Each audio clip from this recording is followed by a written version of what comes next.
سائلك الشيخ وحولي هاي هو يدا أياد dhimatay waxayna ka dardaarateen dayn cadadkii iyo tiradii lagu lahaana way sheegtay qoladii markaan lacagtii u geeyay waxay dhaheen lacagtan way ka badnayd intaan hooyada ku lahayn lacagtii oo dhan baan siiyay markaan u geeyay haddana mar kale waxay yiraahdeen waxba dhiman maxaan ka yeelaa waxa saas oo kala Sheekh Maxamed Idris alxamdulillah deynta hooyada lagu lahaa ama ayeeyada oo ay sheegtay cadadeedii way ku sheegtay sida aad tiri dadkiina waxay ku sheegteen wax inta ka siyaadsan masalada marka u horeysa waxa weeye wixii bayina ah oo meesha yaal ayaad eegaysa ama la eegaya haday jiray waxay kala qorteen oo cadaynaya in intaasoo deyna lagu leeyahay intii ay ku sheegtayna ay tahay intiina aad bixisay waa inta lagu leeyahay haddaan wax ka siyaadsan oo bayina ah oo cad ama markhaati la keenin laakiin hadda sida su'aasha saa'ilku ku yiri ama qofkayna weydiiyay intii ay sheegtay ayeeyadiis waxay ku sheegteen ka badan intiina wuu siiyey khayr Allah siiyo uu ku tabarucay lacalla inaan wax kala qoran ama ay iyadu hilmaantay ama ay si kale wax u dhaceen intii ay sheegteen ayaad bixisay haddii aan wax kale soo bixin oo cadaynaya in deyntu inta ka badnayd wax kale lagu leeyahay sida meesha ka muuqata ma jirto oo mar kale ay haddana ku soo noqdaan oo yiraahdaan inta way ka badanta waxay u baahan tahay marka in la soo cadeeyo yani marka sida muuqata wax kale lagu ma laha haddaan adigu ku tatawuc ahayn oo uga biqi ahayn lacalla amay ku dhacday wax kale haddii bayina aanay jirinna dhaar baa bannaan wallahu ta'ala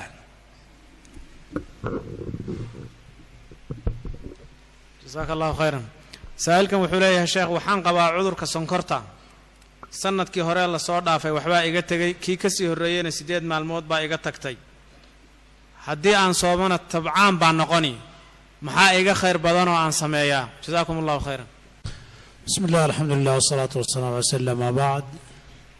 انت أنا سؤاشا كتشاوي سؤاشا ودن بيسي شيخا وحوغين عادين ديرادان كداري لها وحي ديرادة داد كسو شيكته يدا أما دادكي أما دادكالي هدي هذه النفط هذا انت كتب نقطو هذا نسكبحن إيغا بيجينية مرخاتي لغربا إيغا مرخاتي هدي وايان idinkaa dhaarta iska leh laakiin dhaartiinu waxay noqonaysaa inaad ku dhaarato waxa la yiraahdaa nafyul ilmi inaadan ogeyn wax deeno saasa in lagu leeyahay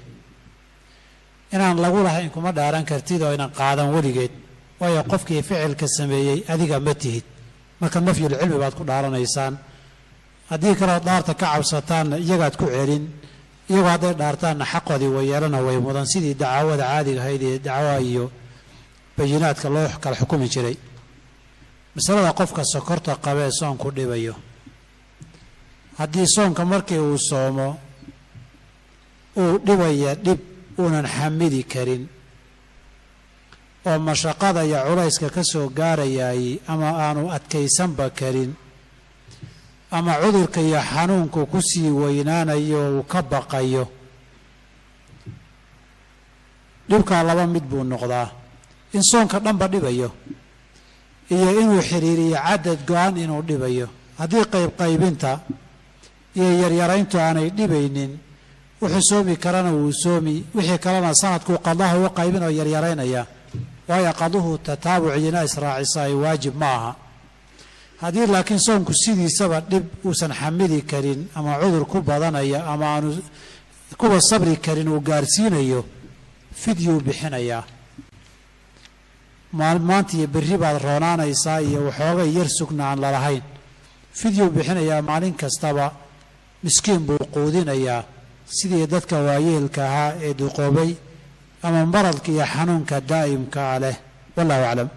جزاك الله خيرا نكن وحولي يا شيخ هدان حاسكيغا كو إراهدا waxaa ha samaynin dii kale waan ku furahayaa ama waad furan tahay oo ay wixii samayso dalqad maxaa dhacaya siday culimmadu u badan yihiin jamaahiirtoodu ay qabaani waxaa la yidhahdaa atalaaqu almucallaq baa la yidhaahdaa jumhuurtoodu waxay qabaan shaygii aad dalqadda ku xidhay haddii ay samayso inay furmayso oo dalqadi dhacayso saasay u badan yihin riwaaya can imaam axmed baa jirta oo uu leeyahay ma ahee waa bimathaabati alyamiin waa dhaar oo kale oo lafdigu lafdul dalaaq haba noqdo mucallaq ah laakiin macnuhu waa macno dhaareed oo ama shay baad ka reebaysaa ama shay baad amraysaa macnihii dhaar ahaan buu qabaa buu leeyahay marka lafdiga ma ictibaarinaya macnuhu ictibaarinaya riwaayadaas ayaa waxaa rajaxaya bacdu almuxaqiqiin ibnu taymiya iyo ibnuulqayim iyo rag dan baa rajaxaya oo muxuu ahaayey inaysan dalqadiba dhacaynin laakiin ay dhaar noqonayso kafaaradii dhaartana ay ku laasimayso yacni kafaaradii dhaarta oo ah muxuu ahaayey inuu ruuxu qoor xoreeyo ma jirto hadda uu 10 miskiin quudiyo hadduusan kari karina inuu 3 beri soomo taas ayay rajaxaan culimmadaasina macnaha marka la fiiriyana taasaa aniga ila xoog badan wallahu aclam waase masale khilaafiya oo aragtida culimmadu ku kala gedisnaan karto wabillahi towfiiq leeyahay sheekh ruuxaan af carabiga aqoonin soomaaliga salaada dhexdeeda ma ku ducaysan karaa bismi illaahi raxmaan raxiim alxamdulilah wasalaatu wasalaam ala rasuulillah amaa bacd horta dadka muslimiinta asalku salaada de waa inay adkaarteeda faatixada say u barteen carabi weeye atixiyaadkii waad barateen oo carabi weeye adkaartii rukuucdii iyo sujuuddii iyo samica allahu waad barateen oo carabi weeye horta in lagu ducaysta haddii aada loo danaynayo lama baran waayin carabi lagu ducaysto de haddii aada loo danaynayo lama baran waayin dadkuna cajabinimadii iyo xataa cimriga iyo da-du waxaan soo aragnay waxbarashada maba celisaba kuwii galbeedka yurubta galay ee 70 iyo 60 jirada ahaa markii waxoogay biilkii caydha ay kaga xirnaatay luqadihii waddanka iyagoo jarmal iyo faransiis iyo ingiriis ku adeeganayaan aragnay marka carabiga marka la yimaadana carabka ayaa adkaadayoo waxoogay waan yar waa yeelayoo waxoogay tanay noqotayoo inuu yidhaahdo markay luqadaha kale iyo waxoogay risiq iyo nolosha iyo suuqa gashana dee halkan waxaa laga yaabaa inaad ku aragtaan dad luqado badan inta baahida kaga hadlaya horta marka koobaadii luqada carabiga barta soomaaliya haddaad ku ducaysata xataa kolaba luqada carabigu dhadhanka yeelanayso iyo kelimadaha macaanida ay xambaarayso ma xambaari karto intaa marka laga soo gudbo haddii ay qofkii carabigii uu baranba waayo ducadii salaadana uu u baahan yahay fuqahada xanafiyada u banneeyey inuu af soomaali ama afkii kale qadarka daruurada ah ku ducaysto anigu de wax cadoo xaaraantinimeynaya oo salaada way jebinaysa aanu idhaahda garan maayo oo ama daliil ama xujo cadoon idhaahdo sidaa darteed laguma ducaysan karo ama waa xaaraan ama salaadii af soomaali ilaahu khayri si way ku jabi garan maayo wax nusuusoo gaara kusoo aragtay culimmadaa sheegi doonta hadday jirto laakiin kollaba waa laga fiican yahay daruuraadkuna axkaamteedaasay leedahay wallahu aclam su-aasha uu sheekhu hayo gabadh baa soo qortay waxay leedahay sheekh gabadh ama ruux baa igu been abuurtay inaan gogol dhaafka aqaano ninkaygiina wuu u sheegay ninkaygiina wuu rumaystay waxaad mooddaa marka inay ku kala tageen ruuxii sidaa iga faafiyey maxay diintu ka qabtaa maxaanse ku samayn karaa alxamdu lilah ilaahay subxaanahu wa tacaala qur-aan kariimka ah wuxuu ku leeyahay والذين يرمون المحصنات ثم لم يأتوا ب4 شهداء فاجلدوهم 80 جلدة ولا تقبلوا لهم شهادة أبدا وأولئك هم الفاسقون إلا الذين تابوا من بعد ذلك وأصلحوا فإن الله غفور رحيم معنونا وحوي dadka ku tuhmaysta dadka dhowrsoon zino oo ilaa way zinaysteen oo aan keenin 4 markhaati in iyaga korkooda jeedal uu noqonayo qadiyadaasuna waa qadfu lmuxsanaat waa culimmadu ay yaqaaneen marka gabadhan sida ay iyadu noo sheegayso waxa weeye dad baa ku yidhi ninkeeda waa ku tiri kuteen hadallo wey guryaha lagu duminayo ilaahayna subxaanahu wa tacaala waa igu ogyahay bay tiri inay arrintaa been tahay marka dadka saa yidhi oo dhan waxaa ka laasimaya xad la yidhaahdo qadf haddii meesha sharci ilaahay subxaanahu wa tacaala uu yahay waxa ka socda ama la ysku xukumayo qofka ninka arrinka ay ku dhacday oo ninkeeda ah oo kaleetana haddaanay jirin wax cad oo markhaatiyo ah ama wax isaga ninka marka ay tahay xaaskiisa uu ku tuhmaysanayo qadiyo kale wey oo isaga laftigiisa qadiyo licaan la yidhaahda dhex marta ninka iyo xaaskiisa hadduu isagu ku tuhmo zino marka taasuna waa mas'alo kale laakiin dad kale waxay u soo sheegeen haddaan markhaati iyo caddayn la keenin ma ahayn guryuhu u dumaan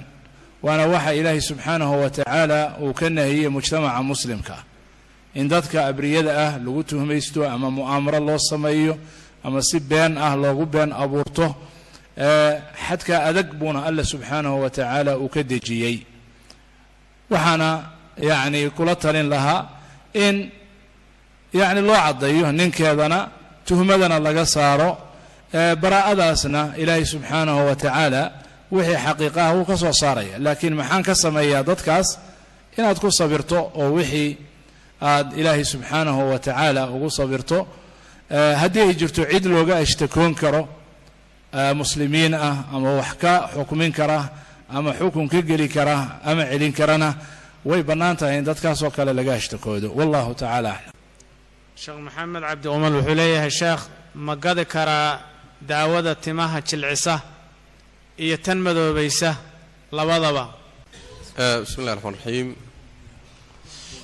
masaladii horta ku saabsanayd salaada soomaali ma lagu ducaysan kara waxaan dhihi lahaa sheekhu khilaafkuu sheegay baa jira laakiin salaada ka daaya luqadaan carabi ahayn luqadaan carabi ahayn salaadda ha gelinina ducada siduu sheekhu idiin sheegay barta laakiin haddii laydin yidhahdo hadda ku ducaysta oo soomaali ku ducaysta berina waxaad soo wadaan adkaarta kalena aan soomaali ku akhrino soo saas ma berina waxaad soo socota markaan rukuucsannahay samica allahu liman xamida inaan idhaahno ilaahu ciddii ku mahadisa maqal ilaahu ciddii ku mahadisa maqal ilaahu ciddii ku mahadisa dhegayso ilaahu aqbal warkaasaad soo wadaan soo ma marka sida naqliga ee salaada lagu soo gaadhay ummaddu u kala dhaxashay waxa weeyaan in la xifdiyo oo lagu xifdiyo luqadaas carabiga ah marka muxuu ahay laba kelimaa kugu filan adduunkaaga iyo aakhiradaada laba kelimood qaban karto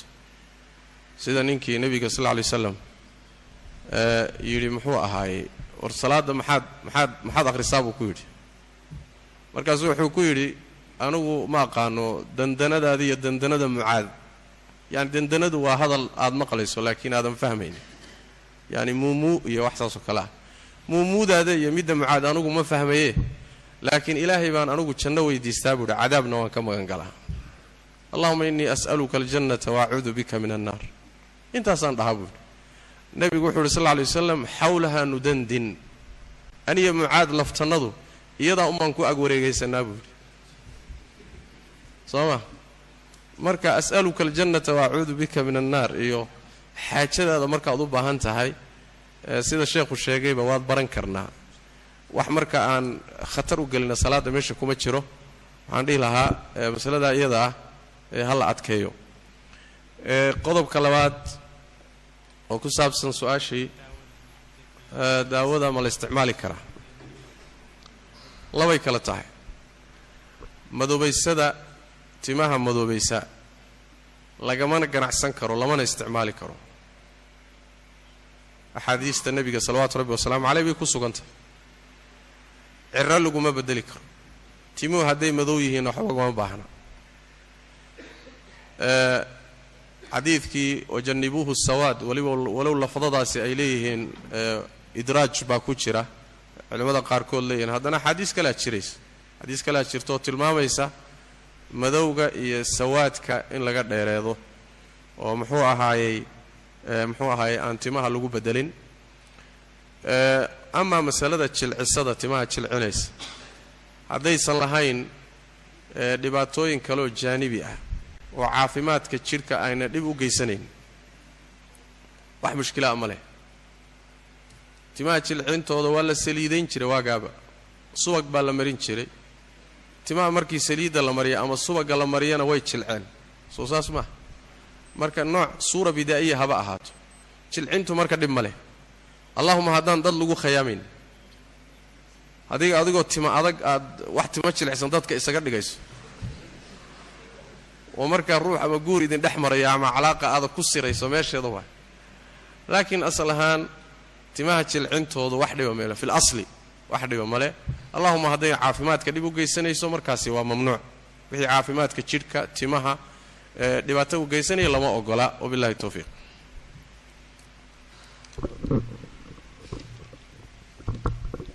جزاكم الله خيرا